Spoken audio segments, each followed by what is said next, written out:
Assalamualaikum warahmatullahi wabarakatuh. Pertama-tama marilah kita panjatkan puji syukur atas kehadirat Allah Subhanahu wa taala yang telah memberikan kita kesehatan maupun kesempatan, dan salawat serta salam tidak lupa pula kita kirimkan kepada junjungan Nabiullah Muhammad sallallahu alaihi wasallam yang telah membawa kita dari alam kegelapan menuju alam yang terang benderang. Untuk mempersingkat waktu, perkenalkan, nama saya Andi Ma'ruf dan teman saya saudari Alia Miranti. Kami akan membahas mengenai ekosistem terumbu karang. Adapun latar belakang dari ekosistem terumbu karang itu adalah salah satu ekosistem laut paling beragam dan produktif di dunia, terbentuk dari kalsium karbonat yang disekresikan oleh karang. Terumbu karang biasanya ditemukan di perairan tropis dangkal yang dengan suhu sekitar 23 sampai 29 derajat Celcius. Pada perairan tropis, mereka menyediakan habitat berbagai jenis spesies laut dan berfungsi sebagai penahan gelombang alami yang melindungi garis pantai dan erosi. Namun ekosistem ini menghadapi ancaman serius karena pengaruh pemanasan global, polusi laut, penangkapan ikan yang berlebihan maupun yang ilegal, dan pembangunan pesisir yang tidak terkendali.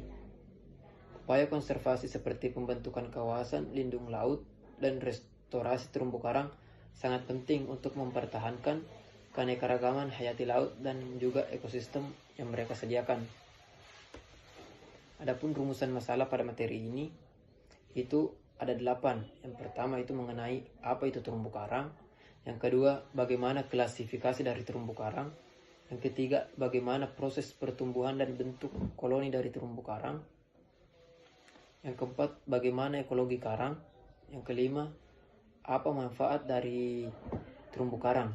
Dan keenam, bagaimana proses sebaran atau proses penyebaran terumbu karang di Indonesia. Yang ketujuh adalah apa penyebab kerusakan terumbu karang di Indonesia. Dan yang terakhir itu bagaimana strategi pengelolaan terumbu karang. Langsung saja, yang pertama itu mengenai pengertian terumbu karang. Terumbu karang adalah suatu ekosistem di laut dangkal tropis di mana unsur penyusun utamanya karang batu dengan berbagai biota lainnya yang hidup dan bersosialisasi di dalam terumbu karang. Yang kedua itu mengenai klasifikasi dari terumbu karang. Terumbu karang termasuk ke dalam kelompok atau klasifikasi filum Cnidaria, yaitu merupakan suatu organisme penyengat. Secara umum terdapat 2 kelompok Cnidaria, yaitu Hydrozoa dan Anthozoa. Menurut Veron tahun 2000, karang dapat diklasifikasikan sebagai berikut, yaitu dari filum Cnidaria kelas Hydrozoa dengan ordo Hydroidea atau Hydroids, ordo Miloprina meliputi genus Milopora, ordo Stylaisterina meliputi genus Distipora dan Stylaster.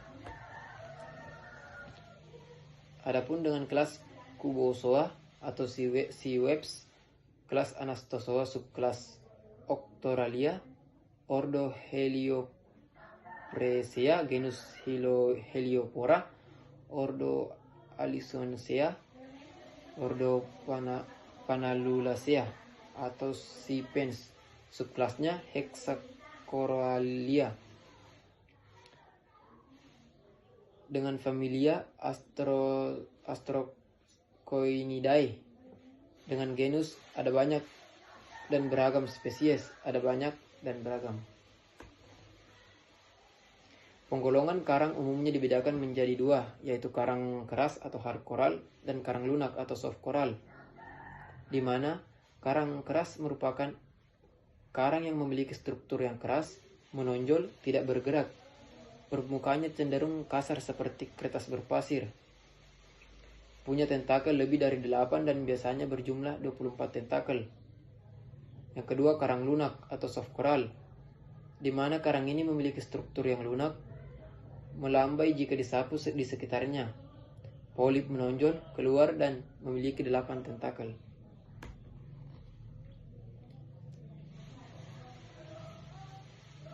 Mungkin Sekian penyampaian dari saya, dan materi selanjutnya akan dilanjutkan oleh teman saya, Saudari Alia Miranti.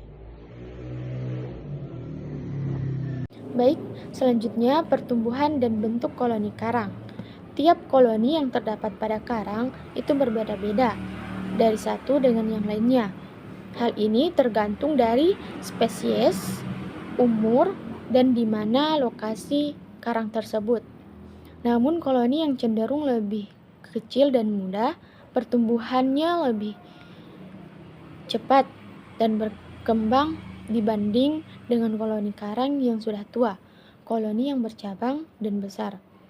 Lokasi menjadi salah satu faktor penting dalam pertumbuhan atau perkembangan koloni pada karang, dan ada beberapa spesies karang yang terdapat di kedalaman perairan yang dalam dengan bentuk yang lebih tipis dan kurus namun tidak dapat bertahan lama.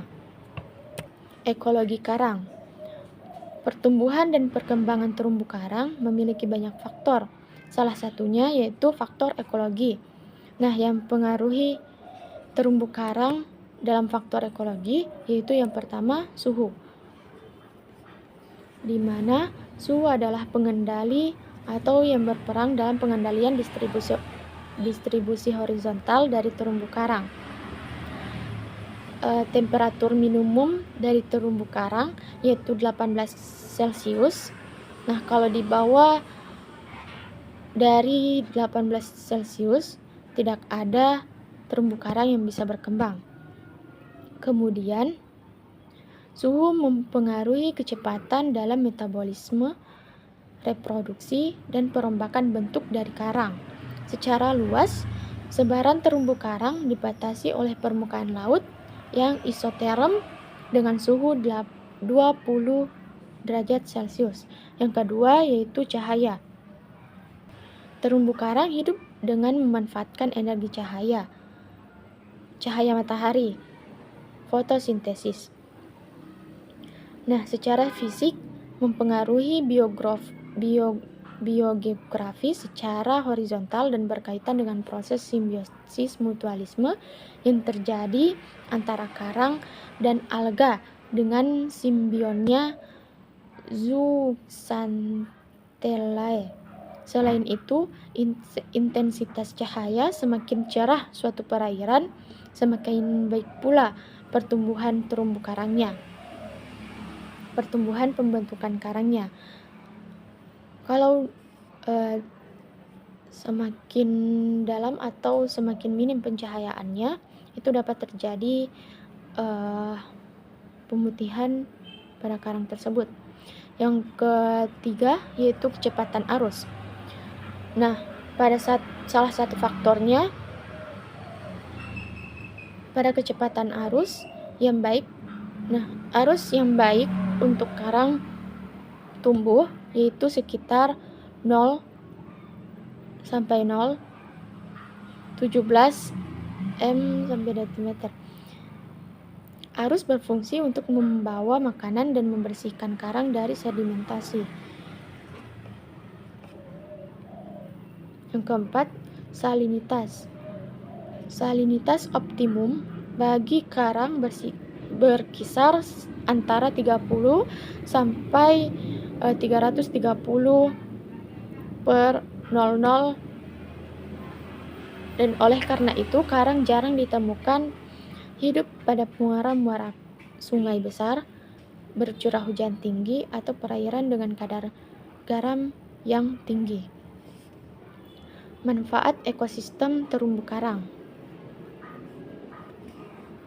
Menurut Amin, pada tahun 2009, fungsi ekosistem terumbu karang diklasifikasikan yang pertama yaitu pada fungsi pariwisata. Pada fungsi pariwisata, terumbu karang memiliki keanekaragaman jenis biota yang sangat tinggi dan sangat produktif dengan bentuk dan warna yang beraneka ragam. Keindahan karang, kekayaan biologi, dan kejernihan airnya membuat kawasan terumbu karang terkenal sebagai tempat rekreasi. Yang kedua, pada fungsi perikanan. Di fungsi perikanan, terumbu karang merupakan tempat tinggal ikan-ikan karang yang harganya cukup mahal, sehingga nelayan menangkap ikan di kawasan terumbu karang.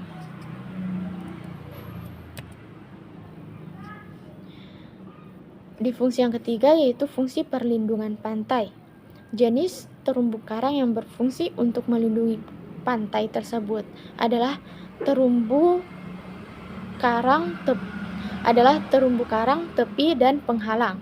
Jenis terumbu karang berfungsi sebagai pemecah gelombang alami yang melindungi pantai dari erosi, banjir pantai, dan peristiwa perusakan lainnya yang diakibatkan oleh fenomena air laut.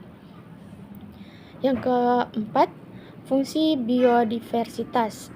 Ekosistem terumbu karang mempunyai produktivitas dan keanekaragaman jenis biota yang tinggi. Selanjutnya, sebaran terumbu karang di Indonesia. Penyebaran karang setiap perairan memiliki perbedaan kelimpahan yang tidak merata. Itu menurut Hadi pada tahun 2018. Nah, secara umum, karang yang paling banyak ditemui di daerah yaitu terdapat pada daerah timur Indonesia, contohnya Sulawesi, Maluku, Halmahera, Papua, Bali, NTB, dan NTT. Nah, di beberapa daerah ini sering disebut sebagai kawasan segitiga terumbu karang di dunia. Indonesia merupakan negara yang beriklim tropis, tempat yang memungkinkan berbagai jenis terumbu karang dapat tumbuh dan berkembang.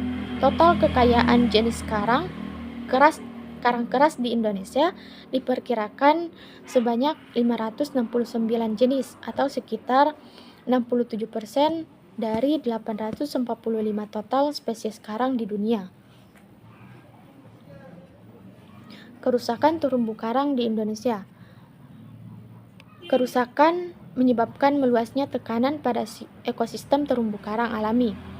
Nah, ada beberapa aktivitas manusia yang dapat merusak terumbu karang. Yang pertama, yaitu membuang sampah ke laut dan pantai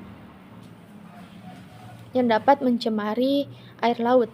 Yang kedua, membawa pulang atau menyentuh terumbu karang saat menyelam. Satu sentuhan saja dapat membunuh terumbu karang tersebut. Yang ketiga, membuang jangkar pada sekitar pesisir pantai yang secara tidak sengaja akan merusak terumbu karang yang berada di bawahnya. Yang keempat, terdapatnya predator terumbu karang, sejenis siput drupella. Yang kelima, yaitu penambangan. Yang keenam, reklamasi pantai. Dan yang terakhir yaitu polusi.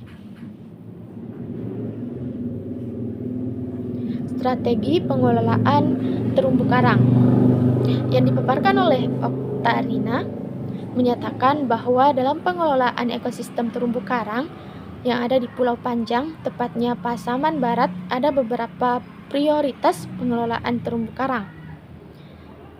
Yaitu yang pertama, mengelola terumbu karang dengan berbasis masyarakat. Yang kedua, membentuk suatu kelompok masyarakat pengawas atau Pokmaswas. Yang ketiga, menetapkan kawasan konservasi perairan laut daerah. Yang keempat, pengelolaan berbasis co-manajemen. Yang kelima, melakukan peningkatan dari segi ekonomi yang bersifat jangka panjang. Yang keenam, memberikan edukasi dan pelatihan tentang pengelolaan terumbu karang yang tepat dan berkelanjutan. Yang ketujuh, yaitu menetapkan regulasi hukum daerah yang mengatur tentang sanksi dan hukuman terhadap kegiatan yang merusak terumbu karang. Baik, adapun kesimpulan materi dari kelompok kami itu yaitu ekosistem terumbu karang adalah memainkan peran penting dalam menjaga keanekaragaman hayati laut dan melindungi garis pantai dari erosi. Dan mereka saat ini terancam oleh berbagai faktor seperti polusi dan aktivitas manusia yang ilegal, Oleh karena itu, upaya konservasi dan pemulihan terumbu karang menjadi sangat penting melalui tindakan seperti pembentukan kawasan lindung laut, pengurangan emisi karbon, serta peningkatan kesadaran kepada masyarakat agar dapat berkontribusi dalam menjaga kelestarian ekosistem untuk generasi yang akan mendatang. Sekian penyampaian materi dari kelompok kami, lebih dan kurangnya mohon dimaafkan. Billahi fisabilil haq, fastabiqul khairat. Assalamualaikum warahmatullahi wabarakatuh.